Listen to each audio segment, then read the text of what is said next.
Hello friends, అందరికీ నమస్తే అండి. Welcome to our channel.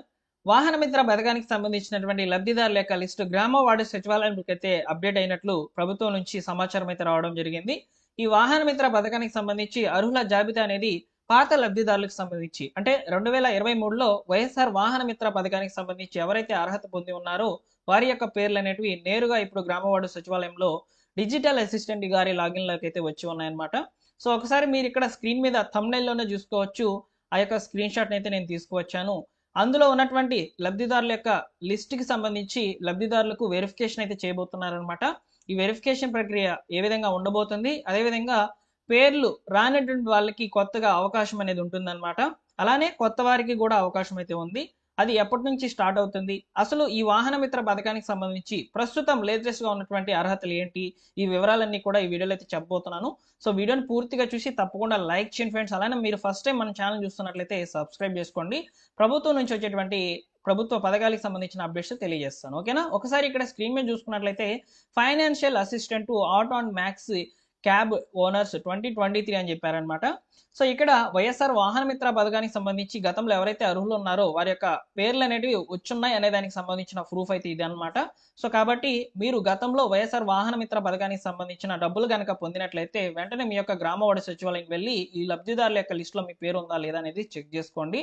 Check చేసుకున్న తర్వాత ఖచ్చితంగా మీకు వెరిఫికేషన్ అనేది ఉంటుందన్నమాట.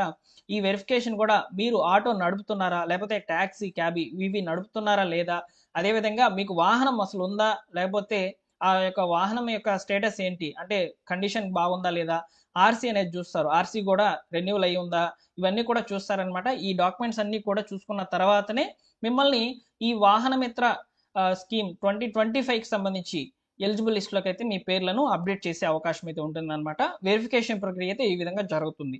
అయితే ఈ లిస్టులో పేర్లు రాలేదు, సో పేర్లు అనేవి మేము గతంలో అంటే ఎలిజిబుల్ అయి ఉన్నాం, కాకపోతే ఇప్పుడు మాకు పేరు రాలేదు అనుకున్నటువంటి వాళ్ళు కొత్తగా దరఖాస్తులు చేసుకునే దానికి అవకాశం అయితే ఉంది. ఆ కొత్తగా దరఖాస్తులు అనేవి చేయాలనుకుంటే మీకు ఈ నెల 17వ తేదీ నుంచి అయితే గ్రామ వార్డు సచివాలయంలోనే అప్లికేషన్ ప్రాసెస్ అనేటివి స్టార్ట్ అవుతాయి అన్నమాట. సో కొత్త వారికి అవకాశం ఇస్తారు, అదేవిధంగా ఇప్పుడు లిస్ట్లో పేర్లు రానటువంటి వాళ్ళకి కూడా అవకాశం అయితే ఇస్తారు. సో వారందరూ కూడా దరఖాస్తులు అనేటివి చేసుకోవచ్చు. కేవలం 3 రోజుల్లో అప్లికేషన్స్ అనేవి క్లోజ్ అవుతాయి. 17, 18, 19 ఈ 3 రోజుల్లో మీరు అప్లికేషన్ అనేది చేసేయాలి. లేకపోతే మీరు ఈ పథకానికి సంబంధించి ఈ యొక్క 15,000 రూపాయలు అనేవి పొందే అవకాశం అనేది కోల్పోతారనమాట. సో కాబట్టి అప్లికేషన్ ప్రాసెస్ స్టార్ట్ అయిన రోజునే తప్పకుండా అప్లికేషన్ ఫామ్తో పాటు వాటితో పాటు ఇవ్వాల్సినటువంటి డాక్యుమెంట్స్, అప్లికేషన్ ఎలా ఫిల్ చేయాలి, ఈ వివరాలన్నీ కూడా నేను మీకు తెలియజేసే ప్రయత్నం అయితే చేస్తాను. సబ్స్క్రైబ్ చేసుకోండి. ఖచ్చితంగా వీడియో అనేది వస్తుంది. ఫాలోఅప్ చేస్తున్నాను ప్రతి ప్రభుత్వ పథకానికి సంబంధించినటువంటి అప్డేట్స్, ఓకేనా. సో నెక్స్ట్ వచ్చేసి ఈ పథకానికి సంబంధించి కొన్ని అర్హతలు అనేటివి అప్డేట్ అయ్యాయండి. సో వాహన మిత్ర 2025కి సంబంధించి కొన్ని అర్హతలు అయితే చెప్పారు, వాటి గురించి మనం చూద్దాము. సో ముందుగా చూసుకున్నట్లయితే వాహనం అనేది auto, motor cab, maxi cab. So యజమాని మరియు డ్రైవరు ఇద్దరు కూడా ఒకరే అయి ఉండాలి. అంటే ఇక్కడ డ్రైవరు వేరు, ఓనర్ వేరు ఇలా ఉండకూడదు అనమాట. సో డ్రైవరు, ఓనర్ ఇద్దరు కూడా ఒకరే అయితే వారికే ఈ యొక్క పేమెంట్ అనేది 15,000 రూపాయలు వాహన మిత్ర పథకానికి సంబంధించి అయితే రావడం జరుగుతుంది. అదేవిధంగా దీంతో పాటు డ్రైవింగ్ లైసెన్స్ కంపల్సరీ ఉండాలి. అదేవిధంగా ఆంధ్రప్రదేశ్లో రిజిస్ట్రేషన్ సర్టిఫికేట్ నమోదై ఉండాలన్నమాట. అంటే రిజిస్ట్రేషన్ యొక్క సర్టిఫికేట్ ఉంటుంది కదా, ఆర్సీ అనేది ఆంధ్రప్రదేశ్లోనే రిజిస్టర్ అయి ఉండాలి. సో నెక్స్ట్ వచ్చేసి ఈ యొక్క ప్యాసింజర్ వెహికల్కి మాత్రమే, అంటే ఈ యొక్క ప్రయాణికుల వాహనాలకు మాత్రమే అవకాశం అయితే అంటున్నారనమాట. ట్రక్, ఆటోకి సంబంధించి అయితే కొంతమంది అడుగుతున్నారు. సో ట్రక్, ఆటోకి సంబంధించి ఇప్పుడు కొత్తగా ఉన్న వాళ్ళు దరఖాస్తులు చేయించండి ప్యాసింజర్ ఆటో అని. సో మీకు ఖచ్చితంగా ఈ 15,000 రూపాయలు వస్తాయన్నమాట. సో నెక్స్ట్ వచ్చేసి Aadhaar card, white ration card compulsory ఉండాలి. సో కుటుంబానికి ఒకే వాహనానికి మాత్రమే అర్హత ఇస్తారు. అంటే ఇద్దరు గనక వాహనాలు కనుక ఉండినట్లయితే కుటుంబంలో ఒకరికి మాత్రమే ఇస్తారని చెప్తున్నారు అనమాట. అదేవిధంగా కుటుంబంలో ఎవరు కూడా గవర్నమెంట్ ఎంప్లాయీ లేదా పెన్షనర్, అంటే పెన్షనర్ అంటే ఇప్పుడు సామాజిక భద్రత పెన్షన్ల వల్ల అవి కాదు. సో గవర్నమెంట్ ఉద్యోగం చేసి రిటైర్ అయిపోయి పెన్షన్ పొందే వాళ్ళు ఉండకూడదు అని చెప్తున్నారు. ఇన్కమ్ ట్యాక్స్ పేయర్ కూడా ఉండకూడదు అని చెప్తున్నారు. నెక్స్ట్ వచ్చేసి 300 యూనిట్ల లోపు విద్యుత్ వినియోగం అనేది జరుగుతూ ఉండాలి మీ ఇంట్లో. అదేవిధంగా భూమి పరిమితులు, అంటే మీకు పొలం అనేది 3 ఎకరాల తడి, 10 ఎకరాలు పొడి అంటే మెట్ట భూమి అనేది ఉండకూడదు అని చెప్తున్నారు అనమాట.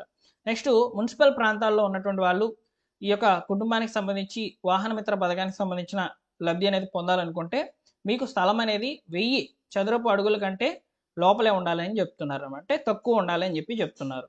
నెక్స్ట్ వచ్చేసి హౌస్ హోల్డ్ మ్యాపింగ్లో ఓనర్ వేరొకరు, లైసెన్స్ వేరొకరి పేరుతో ఉన్న ఆ పథకానికి సంబంధించి ఇక్కడ ఈ వాహన మిత్ర 15,000 రూపాయలు అయితే రాదని చెప్తున్నారు. కొంతమంది అడుగుతున్నారండి, రిజిస్ట్రేషన్ అనేది సో ఇక్కడ మా భార్య పేరు మీద ఉంది, నేను వాహనం నడుపుతున్నాను అని అంటున్నారు. ఇక్కడ వీళ్ళిద్దరూ అంటే భార్య ఓనర్ అవుతుంది, సో డ్రైవర్ వచ్చేసి హస్బెండ్ అవుతారనమాట. సో వీళ్ళిద్దరూ ఒకే మ్యాపింగ్లో కనుక ఉండినట్లయితే మీకు ఎలిజిబిలిటీ అనేది ఉందండి. సో ఇది చాలా మంది కూడా రీసెంట్గా నేను చేసినప్పుడు వీడియో అనేది అడిగారనమాట. మీకు అర్థమైందని అనుకుంటున్నాను. సో భార్య పేరు మీద ఉన్న భార్య మీరు ఒకే హౌస్ హోల్డ్ మ్యాపింగ్లో లొకేట్ అయి ఉంటే అంటే మ్యాప్ అయి ఉంటే మీకు ఈ పథకానికి సంబంధించి ఎలిజిబిలిటీ అయితే ఉంటుందన్నమాట. నెక్స్ట్ వచ్చేసి ఈ వృత్తికి సంబంధించి ప్రభుత్వం అందిస్తున్న ఇతర పథకాలు తీసుకున్నటువంటి వాళ్ళు అనర్హులు అని చెప్తున్నారు. అంటే ఈ యొక్క ప్రభుత్వ పథకాల్లో కొన్ని లిమిట్స్ అనేవి ఉన్నాయన్నమాట. సో వీటిని ఇంకా కూడా అప్డేట్ చేయలేదు గవర్నమెంట్. ఒకవేళ అప్డేట్ చేస్తే తెలుస్తుంది. సో అప్పటి వరకు దీనికి సంబంధించి నేను క్లియర్గా ఏ ఇన్ఫర్మేషన్ చెప్పలేను. అంటే ఈ యొక్క వృత్తికి సంబంధించి ప్రభుత్వం అందిస్తున్నటువంటి ఇతర ప్రభుత్వ పథకాలు. ఓకేనా. సో నెక్స్ట్ వచ్చేసి రెంట్ లేదా లీజ్పై తీసుకున్న వాహనాలు అనర్హులు. వాహనంపై పెండింగ్ చలాన్స్ డ్యూస్ ఉన్నటువంటి వాళ్ళు కూడా ఇనెలిజిబుల్ అవుతారు. అంటే మీ యొక్క వాహనం మీద ఏదైనా చలానా ఉంది లేదా డ్యూ ఉంది, అంటే మీరు ఈఎంఐ పద్ధతిలో తెచ్చుకొని ఉన్నారు, సో ఇలా ఉన్నా కానీ మీకు ఇనెలిజిబిలిటీ అయితే ఇస్తారని చెప్తున్నారు అనమాట. సో కాబట్టి ఇక్కడ మనకు లబ్ధిదారుల యొక్క లిస్ట్ అనేది అప్డేట్ అయ్యి ఉందన్నమాట. 2023 పాత లబ్ధిదారుల యొక్క లిస్టు. ఆ లిస్ట్లో పేరు ఉందా లేదా ఒకసారి చెక్అవుట్ చేసుకోండి. సో మీకు వెరిఫికేషన్ అంతా కూడా చాలా సింపుల్గా అయితే జరుగుతుందని చెప్తున్నారు. హెవీగా అయితే ప్రతి డాక్యుమెంట్స్ వెరిఫికేషన్ చేయడం ఇలా ఏం జరగదని చెప్తున్నారు అనమాట. అలానే పేర్లు రాకపోతే మీకు 17వ తేదీ నుంచి అవకాశం అయితే ఉంది కొత్తగా అప్లికేషన్ చేసుకునేదానికి. సో 17వ తేదీన ఖచ్చితంగా వీడియో అనేది పోస్ట్ చేస్తాను. మిస్ అవ్వకూడదు అనుకుంటే సబ్స్క్రైబ్ చేసుకోండి. ప్రస్తుతం వాహన మిత్ర పథకానికి సంబంధించి ఉన్నటువంటి లేటెస్ట్ అప్డేట్స్తో మీ ముందుకైతే వచ్చాను. సో ఈ ఇన్ఫర్మేషన్ నచ్చితే లైక్ చేయండి. సో లైక్ చేసి మీ మిత్రులందరికీ కూడా షేర్ చేయండి. ప్రభుత్వం నుంచి అందించేటువంటి ప్రభుత్వ పథకాలకు సంబంధించిన అప్డేట్స్ మన ఛానల్లో వస్తాయి. సబ్స్క్రైబ్ చేసుకోండి. Thank you for watching.